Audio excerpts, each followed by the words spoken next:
अस्सलाम वालेकुम। उम्मीद है कि आप सारे अच्छे से होंगे और अल्लाह ताला आप सबको सही सलामत रखे। क्योंकि हम लोग JKSSRB सुपरवाइजर का जो सिलेबस है वो स्टार्ट कर चुके हैं, तो हम लोग स्पेशलाइजेशन पहले स्टार्ट कर चुके हैं जिसमें हमने यूनिट 5th और यूनिट 6th कंप्लीट किया है। आज जो हम लोग यूनिट 4th जो है वो स्टार्ट करने जा रहे हैं। आप सबसे रिक्वेस्ट है कि इस वीडियो को ज्यादा से ज्यादा शेयर करें और जो नए आएंगे चैनल पे वो YouTube चैनल को सब्सक्राइब करना ना भूले। और आप सबसे रिक्वेस्ट है कि इस वीडियो को ज्यादा से ज्यादा शेयर करें। चलिए आज का टॉपिक यूनिट नंबर 4th का जो होगा वो होगा हम लोगों का global warming and climatic change.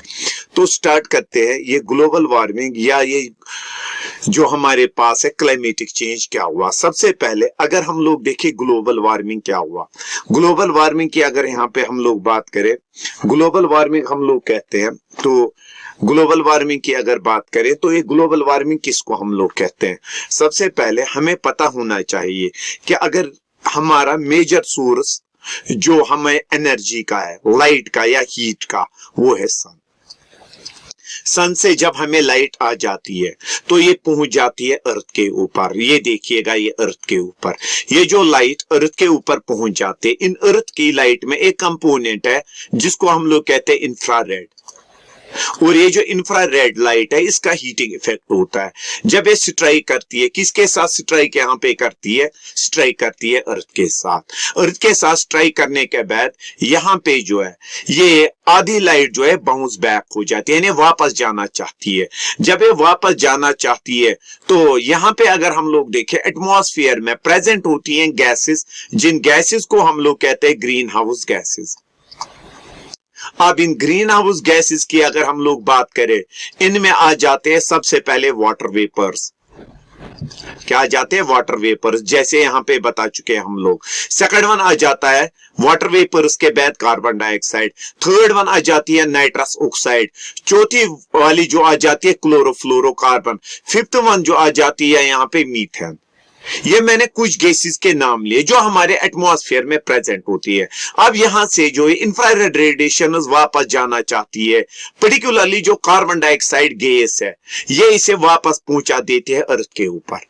यानी जो हीट इंफ्रारेड रेडिएशन वापस जाना चाहती है अर्थ के सरफेस से, वो अब क्या इन्हें ये कार्बन डाइऑक्साइड गैस जो है या ग्रीन हाउस गैसेस जो है अर्थ की तरफ वापस धकेल देते हैं, जिसकी वजह से अर्थ का टेम्परेचर जो है वो मेंटेन रहता है। इसे हम लोग कहते हैं ग्रीन हाउस इफेक्ट। यानी ग्रीन हाउस इफेक्ट मैंडेटरी है हमें अर्थ का टेम्परेचर मेंटेन करने के लिए।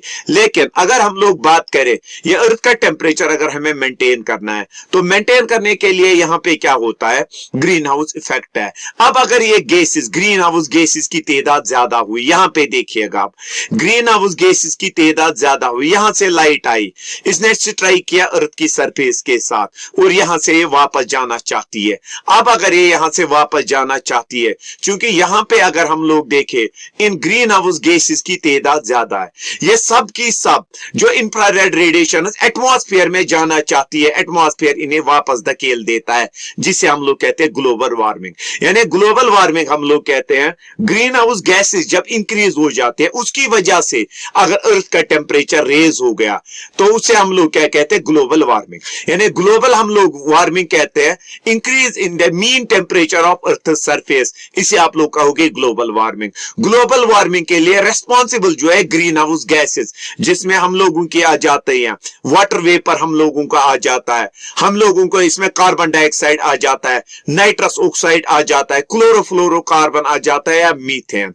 इसके अलावा परमाफ्रॉस्ट, परमाफ्रॉस्ट हम लोग कहते हैं अगर पानी सॉइल के नीचे जो है वो क्या हुआ है? फ्रीज, उसमें गैसेस ट्रैप हो जाती है, लेकिन कभी कभार ये गैसेस रिलीज होती है और जिसकी वजह से अर्थ का टेम्परेचर जो है वो रेज हो जाता है। अब अगर हम लोग देखें अर्थ का अगर एक ग्लोबल वार्मिंग अब हुई, इसके इंपैक्ट्स क्या है? सबसे पहले अगर हम लोग देखें 1 to 3 डिग्री टेम्परेचर जो है अर्थ का रेज हो जाएगा। यानी जैसे आजकल आप लोग देख रहे हो वो विंटर के सीजन में भी दिन को टेम्परेचर ज्यादा होता है, दैट इज द फर्स्ट काज, यानी अर्थ का टेम्परेचर रेज होना। होना। जब अर्थ का टेम्परेचर रेज हो जाएगा, जो पहाड़ों के ऊपर ग्लेशियर्स होते हैं या पोल्स के ऊपर जो आइस हो जाती है वो मेल्ट हो जाती है। जैसे ही वो मेल्ट हुई वो सारा पानी समंदरों में पहुंच जाएगा और समंदरों में पहुंचने के बाद समंदर की लेवल जो है वो रेज हो जाएगी, जिसकी वजह से जो एरिया समंदरों के नजदीक पाए जाते हैं वो पानी के नीचे डूब जाएंगे। उसके बाद अगर हम लोग देखें यहाँ पे शिफ्ट इन इकोसिस्टम, देखिएगा क्या हो जाता है शिफ्ट इन इकोसिस्टम में। सपोज अगर हम लोग कश्मीर की बात करें तो कश्मीर में चूंकि टेम्परेचर रेज हुआ, जब टेम्परेचर रेज हुआ तो यहाँ पे आप लोग वो क्रॉप्स भी आप ग्रो कर सकते हैं जिनके लिए स्नो नेसेसरी नहीं है, जिनके लिए जो है लेस टेम्परेचर नेसेसरी नहीं है। या आप लोग देखते होंगे कि कुछ इलाके गर्म तरीन होते हैं, वहां पे टेम्परेचर जो है वो चेंज हो जाता है। यानी शिफ्ट इन इकोसिस्टम मीन्स कि जो प्लेसेस है जब उनका इकोसिस्टम शिफ्ट हुआ उसकी वजह से टेम्परेचर जब चेंज हो जाता है, उसकी वजह से अगर हम लोग देखें उसकी वजह से different types of plants and animals different areas में ग्रो कर सकते हैं। जैसे हॉग की अगर बात करें, जंगली सुअर आजकल कश्मीर में पाए जाते हैं। रीजन जो इसका कश्मीर का रीजन है वो है यही ग्लोबल वार्मिंग, क्योंकि इन हॉग्स को जिंदा रहने के लिए ज्यादा टेम्परेचर की जरूरत हुआ करती थी। लेकिन पहले यहाँ पे टेम्परेचर कम हुआ करता था, लेकिन अब टेम्परेचर रेज हुआ जिसकी वजह से हॉग भी यहाँ पे जो है वो ग्रो करना इन्होंने स्टार्ट किया। इसके अलावा एक्सट्रीम वेदर यानी तूफान ज्यादा आ जाते हैं, खुशक साली ज्यादा हो जाती है, ये ग्लोबल इंपैक्ट्स है। किसके ग्लोबल इंपैक्ट्स है? हम लोगों के इस ग्लोबल वार्मिंग के। अब क्या किया गया कि इस ग्लोबल वार्मिंग को जो है वो डिक्रीज किया जाए। 1997 में एक एग्रीमेंट साइन किया गया, जिस एग्रीमेंट को कहा गया मॉन्ट्रियल कायोटो प्रोटोकॉल। कायोटो प्रोटोकॉल के मुताबिक जितनी भी दुनिया की कंट्रीज थे उन्होंने ये अहद किया कि हम लोग ग्रीन हाउस गैसेस की प्रोडक्शन कम करेंगे, जिसकी वजह से ग्लोबल वार्मिंग जो है उस पे इंपैक्ट जो है यानी टेम्परेचर कम हो जाएगा। उसके बाद और एक स्कीम है फिट फॉर 55 एलिमिनेट।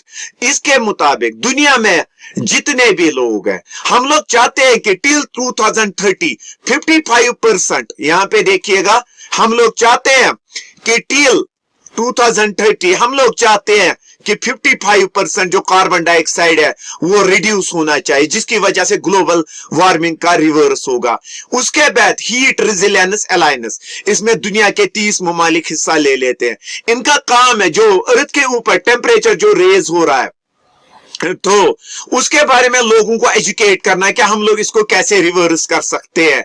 और अगर यहाँ पे और एक टर्म आप लोग याद रखें, ये जो ग्लोबल वार्मिंग है इसको क्वीन किया है साइंटिस्ट का नाम था वेलिस ब्रोकर, ये इसने याद किया। देखिएगा इसमें पहले वाला क्वेश्चन है मेन कंट्रीब्यूटर, जो क्वेश्चन आ जाता है हर साल, मेन कंट्रीब्यूटर कौन है ग्लोबल वार्मिंग गैसेस का? वो पहला कंट्रीब्यूटर है कार्बन डाइऑक्साइड। सेकंड वन जो आ जाता है, एग्रीमेंट कौन साइन किया गया, किसके लिए? एग्रीमेंट जो साइन किया गया किसके लिए साइन किया गया?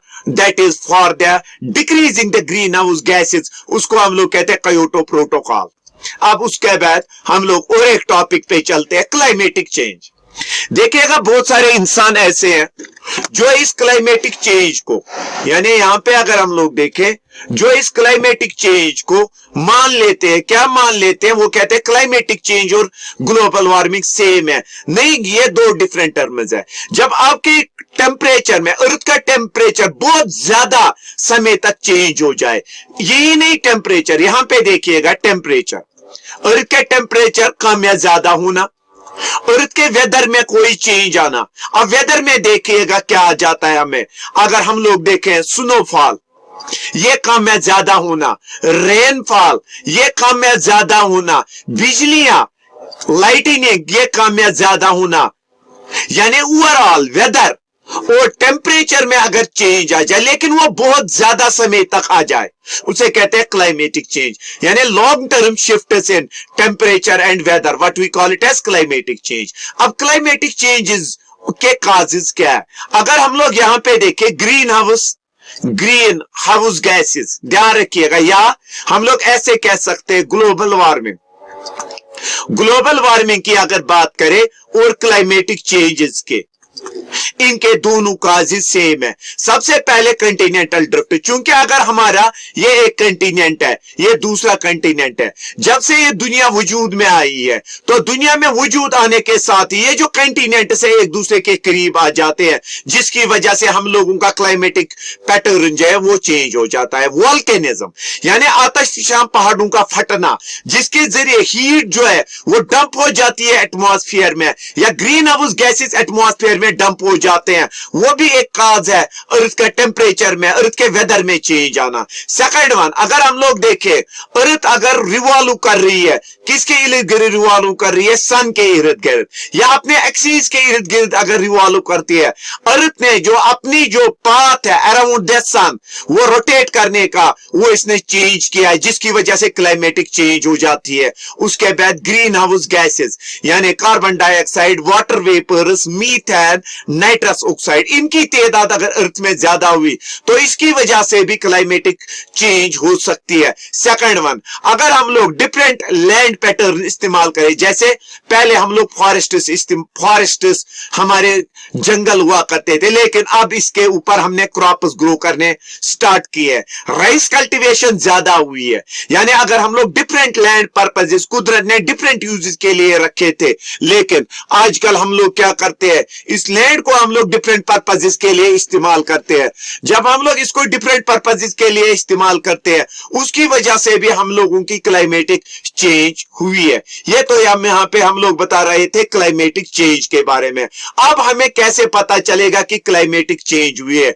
ग्लेशियर जो हम लोगों के पास होते हैं उनकी तादाद में कमी आना, या अगर अर्थ का टेम्परेचर हम लोग देखें वो चेंज होता जा रहा है, इंक्रीज होता जा रहा है, ये भी एक रीजन है। उसके बाद ओशन के टेम्परेचर में चेंज आना, ये भी एक रीजन है किसका? क्लाइमेटिक चेंज का। स्नो कवर यानी हमारे पहाड़ों के ऊपर, पोलर रीजन के ऊपर स्नो का डिक्रीज होना, और एसिडिफिकेशन ऑफ ओशंस, क्योंकि कार्बन डाइऑक्साइड जब ज्यादा निकलेगा तो ये पानी के अंदर डिजॉल्व होगा, यहाँ पे कार्बोनिक एसिड बनेगा। जब कार्बोनिक एसिड बनेगा तो वो भी एक रीजन है किसका? हम लोगों के क्लाइमेटिक चेंज का। होप कि आप लोगों को ये टॉपिक समझ आया होगा। अगर आप लोगों को टॉपिक अच्छा लगा हो तो लाइक, सब्सक्राइब और शेयर करना ना भूले। शुक्रिया।